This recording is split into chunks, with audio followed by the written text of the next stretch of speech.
This is the Ninja PossibleCooker PLUS, model MC1010. My first thought after unboxing was simple.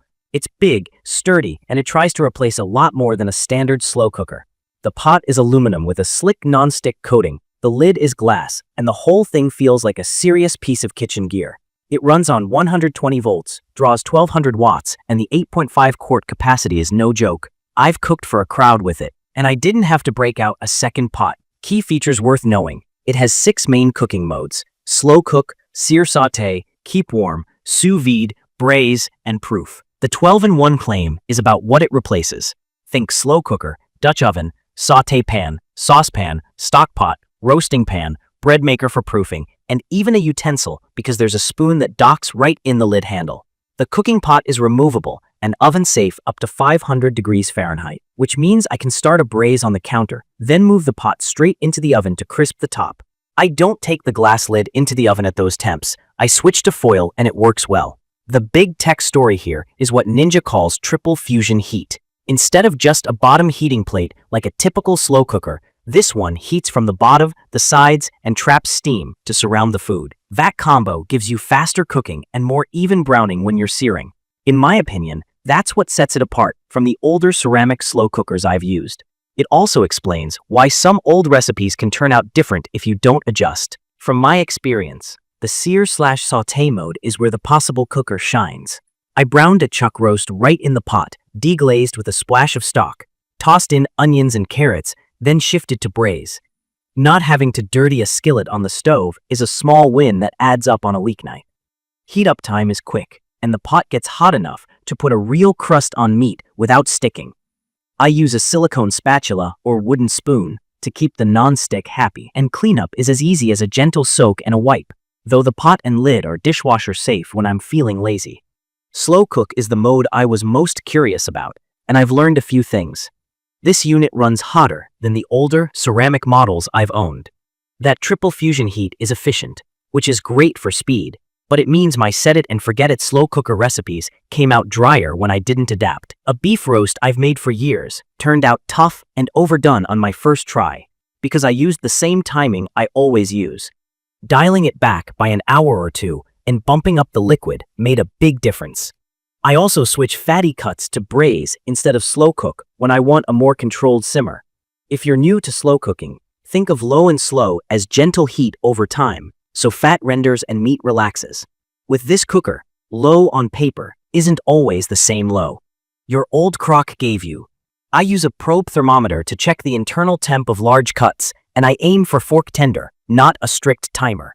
After a few runs, I've got it working reliably, but there was a learning curve. Sous vide was a pleasant surprise. If you're not familiar, sous vide means cooking food sealed in a bag at a precise temperature in water, so it never overcooks. This cooker holds the target temp steady enough for tender chicken breasts and medium rare steak. I sear the steak quickly in sear saute after the bath to finish the crust. It won't replace a dedicated circulator for hardcore nerds, but for most home cooks, it's more than good enough and way more convenient. Proof mode might be my secret favorite. Proofing is the warm, humid rest that helps bread dough rise. I set a bowl of dough inside, covered, and the unit kept it gently warm so the yeast could do its thing. My pizza dough rose faster and more predictably than on the counter, and I didn't have to find a warm corner of my kitchen on a cold day. I also tried a 6-pound chicken to test Ninja's up to 30% faster than a conventional oven claim.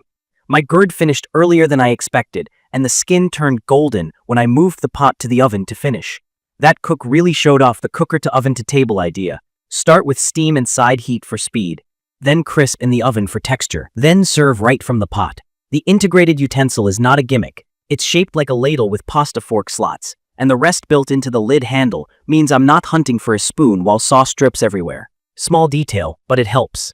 The touch controls are simple. Pick your function, set the time and temp, press start. I had no trouble navigating between modes. Now for size and weight. This thing is substantial, at about 14.9 pounds, and the footprint is around 18 by 12.6 inches. I don't stash it in a cabinet after every use. It earns a place on my counter because I use it several times a week. If you live in a tiny apartment kitchen, measure first. It's also a 120-volt unit, so it plugs into a regular outlet, but keep it on a dedicated circuit if you can. Since it draws 1200 watts and you don't want to trip a breaker when the microwave is running, Not every cook was perfect. Steel-cut oats using a guide time turned out too wet for me. I had to reduce the liquid and give it a quick simmer with the lid off on sauté. There were also moments in slow cook where the low setting felt a little too gentle for the first hour, then the sides kicked in stronger later. That's the trade-off of a multi-directional heating design. Once I got used to how it behaves, start with more liquid than I think I need, check halfway, and switch to keep warm earlier, my results became consistent. It's perfect for families, meal preppers, and anyone who likes to host. I've made a big batch of chili that fed a dozen hungry people, kept queso warm through a game night without scorching, and braised short ribs that fell apart with a spoon after a short oven finish. When I want truly foolproof tenderness for lean proteins, I go sous vide, then sear.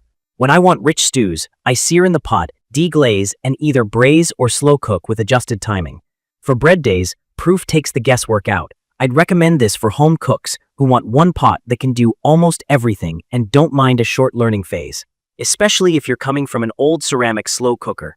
If you love the idea of searing, simmering, and finishing in the oven without changing pots, this is your tool.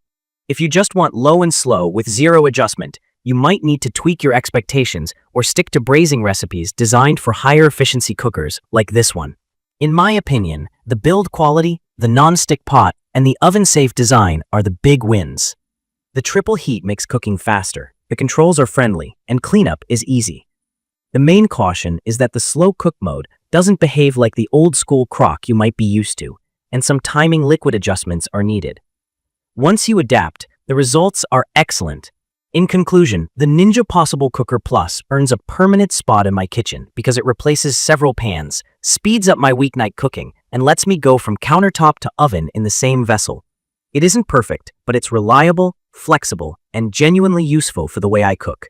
If you found this helpful, subscribe for more gear reviews and simple recipes, and drop your questions or your own tips in the comments. Thank you for watching.